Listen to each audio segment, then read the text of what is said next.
இது வந்து back side நம்ம வேறு ஒன்றுமே பண்ணலை. இருக்கிற லேயர்ஸை வந்து ஜஸ்ட்டு நம்ம அதில் இருக்க ஃபஸ்ட் லேயர்ஸ் வந்து ஜஸ்ட் நம்ம வந்து டீஆக்டிவேட் மட்டும் தான் பண்ணிவிட்டு ஃப்ரெஷ்ஷாக நம்ம வந்து இந்த விஷயத்த வந்து டைப் பண்ணியிருக்கோம். ஸோ அந்த வேர்மோட் அகாடமி அதே மாதிரி லோகோ வந்து ஃபைலில் போய் ஓப்பன் கொடுத்து சென்டரில் கொஞ்சம் பெருசாக வச்சுருக்கோம். டெக்ஸ்ட்டை வந்து நார்மலாக டெக்ஸ்ட்டை டைப் பண்ணுறோம். இந்த டெக்ஸ்ட்டை வந்து நமக்கு இன்னும் ஃபார்மெட்டை மாற்றணும். ஸோ ஜஸ்ட்டு இது எல்லாமே ஒரே லேயருக்குள்ளே இருக்குது. ஸோ இந்த டெக்ஸ்ட் வந்து எப்படி வேணாலும் அந்த ஃபார்மெட் நீங்கள் மாற்றிக்கலாம். இதுக்கு மேலே கிளிக் பண்ணிங்கன்னா ஸோ அந்த பார்டர்ஸ் எப்படி வரணும், எந்த மாதிரி வரணும்னா நீங்கள் இதுக்கேற்ற மாதிரி மாற்றிக்கலாம். ஸோ அதே மாதிரி இந்த டெக்ஸ்ட்டையும் நீங்கள் மாற்றிக்கலாம். நீங்கள் ஸோ இந்த டெக்ஸ்ட்டை நீங்கள் செலக்ட் பண்ணணுன்னா ஜஸ்ட் அதுக்கு மேலே போய் ரைட் கிளிக் பண்ணால் அதே டெக்ஸ்ட் உங்களுக்கு ஃபார்மெட்டில் தெரியும். ஸோ அதை கிளிக் பண்ணாலே உங்களுக்கு அந்த கர்சரை யூஸ் பண்ணி அந்த டெக்ஸ்ட்டை வந்து நீங்கள் மாற்றிக்கலாம். நீங்கள்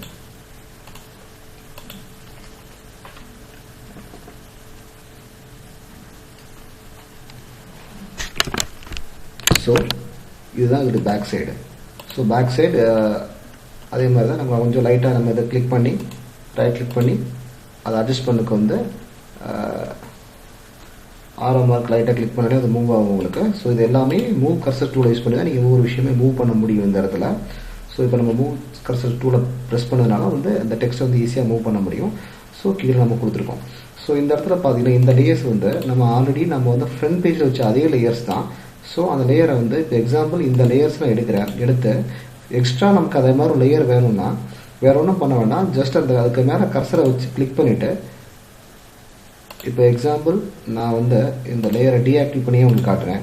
ஸோ இந்த லேயர் உங்களுக்கு மேலே வரும்னா ஜஸ்ட்டு கிளிக் பண்ணி அந்த லேயரை செலக்ட் பண்ணிவிட்டு கண்ட்ரோல் ஆல்ட் கொடுத்து நீங்கள் இந்த கர்சரை மூவ் பண்ணாலே போதும். ஆட்டோமேட்டிக்காக அது இன்னொரு ஃப்ரெஷ் லேயராக வந்துடும் மேலே.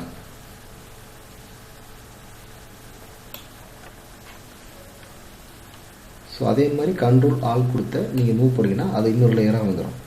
ஸோ கண்ட்ரோல் ஆல் கொடுத்து வந்து நீங்கள் கர்சரை லைட்டாக மூவ் பண்ணால் போதும். ஸோ அதே மாதிரி இன்னொரு டூப்ளிகேட் லேயர் வந்து உங்களுக்கு ரெடி ஆயிரும்.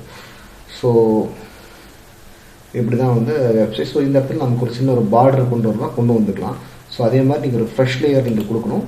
கொடுத்து ஜஸ்ட் இந்த கர்சரை யூஸ் பண்ணி ரெக்டாங்கிள் கொடுத்து ரொம்ப மெலிசாக இந்த இடத்துல எனக்கு ஒரு பார்டர் வரும்னா ஜஸ்ட் அந்த இடத்துல வந்து அந்த பார்டர் நான் கொடுத்துக்கலாம்.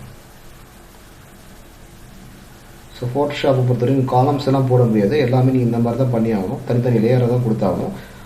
ஸோ காலம்ஸ் அந்த மாதிரிலாம் வேணும்னா நீங்கள் ஆக்சுவலாக எம்எஸ் வேர்டில் போட்டு ஸ்னிப்பிங் டூல் கொடுத்து நீங்கள் உள்ளே கொண்டு வரலாம். ஸோ இப்படி கொடுத்துட்டு ஸோ நெக்ஸ்ட்டு வந்து நான் வந்து இந்த ஒயிட் கலரே நான் கொடுக்குறேன். ஸோ கொடுத்தா அந்த இடத்துல வந்து தனியாக ஒரு கோடு மாதிரி உங்களுக்கு ஃபார்ம் ஆயிரும். ஸோ இவ்வளோ தான். ஸோ நம்ம வந்து ஆல்ரெடி ஸோ இது வேண்டாம்னா இந்த இடத்துல வந்து நம்ம அதை ஜஸ்ட் அதோட ஐ மார்க் இருக்கும், அது வந்து டிக் பண்ணி எடுத்திங்கன்னா அந்த லேயர்ஸ் அந்த அந்த அந்த காலம் போயிடும் உங்களுக்கு. ஸோ வேணும்னா வச்சுக்கலாம், இல்லை மூவ் பண்ணிக்கலாம். ஸோ இது வந்து விசிட்டிங் கார்டுடைய second page. So front page நம்ம பார்த்துட்டோம். ஸோ அதே மாதிரி இதையும் சேவஸ் கொடுத்து நம்ம வந்து பிஎஸ்டி ஃபார்மேட்லேயே ஒரு ஃபார்மேட் வச்சுக்கலாம். விசிட்டிங் கார்டு பேக் போட்டு பிஎஸ்டி ஃபார்மேட்டில் நம்ம அதை சேவ் பண்ணிக்கலாம். அதே மாதிரி வந்து ஜேபிஜி ஃபார்மேட்லேயே நீங்கள் சேவ் பண்ணிக்கணும். ஏன்னா எப்போவுமே நம்ம பிரிண்ட் அனுப்புகிறப்போ வந்து ஜேபிஜி ஃபார்மேட்டில் தான் அனுப்ப முடியும். ஸோ அதே மாதிரி தான் உங்களுக்கு ஜஸ்ட் இதை கிளிக் பண்ணி சேவஸ் கொடுத்து கீழே ஜேபிஜி ஃபார்மேட் கொடுத்து விசிட்டிங்கு பேக் சைடு கொடுத்து பண்ணால் போதும். நீங்கள்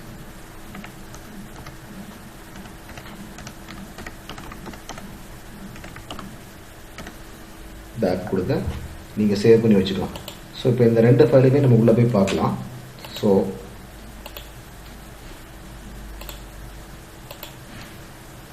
ஃபைலில் போய் ஸோ என்னோடய டெஸ்க்டாப்பில் தான் அந்த ஃபைல்ஸ் நான் சேவ் பண்ணி வச்சுருக்கேன்.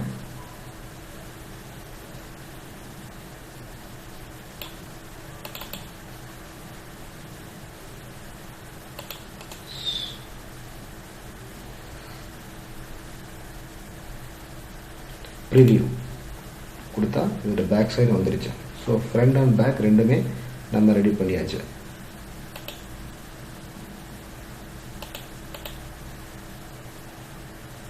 அது ஃப்ரண்ட் சைடு என்ன இருக்குது.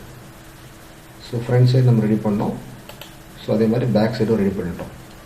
ஸோ இப்போ வந்து ஒரு விசிட்டிங் கார்டு வந்து ஃப்ரண்ட் அண்ட் பேக் வந்து எப்படி ரொம்ப சிம்பிளாக நான் வந்து உங்களுக்கு சொல்லிக் கொடுத்தேன். ஸோ இதோட டிஃப்ரெண்ட்டாக வெரைட்டியாக ஃபோட்டோஷாப்ஸில் வந்து ஒவ்வொரு டூல்ஸ் யூஸ் பண்ணி நம்ம இன்னும் நிறைய வெரைட்டியாக பண்ண முடியும். ஸோ இப்போ நான் சொல்லிக் கொடுத்தது வந்து உங்களுக்கு சிம்பிள் பேசிக் கான்செப்ட் வந்து ஒரு பிஸ்னஸ் கார்டை உங்களுக்கு ஏற்ற மாதிரி எப்படி ரெடி பண்ணுறது, ஒரு அஃபிஷியல் பிஸ்னஸ் கார்டு எப்படி ரெடி பண்ணுன்றது தான். ஸோ இது இப்போ பண்ணதுக்கப்புறம் வந்து நம்ம ரெண்டுமே ஜேபிஜி ஃபார்மெட்டை வந்து இனிமேல் எப்படி வந்து நம்ம இது பிரிண்டிங் அனுப்புகிறோம், எந்த வெப்சைட் மூலமாக அனுப்புகிறோன்றதை வந்து நம்ம நெக்ஸ்ட் கிளாஸ் மூலமாக நம்ம பார்க்கலாம்.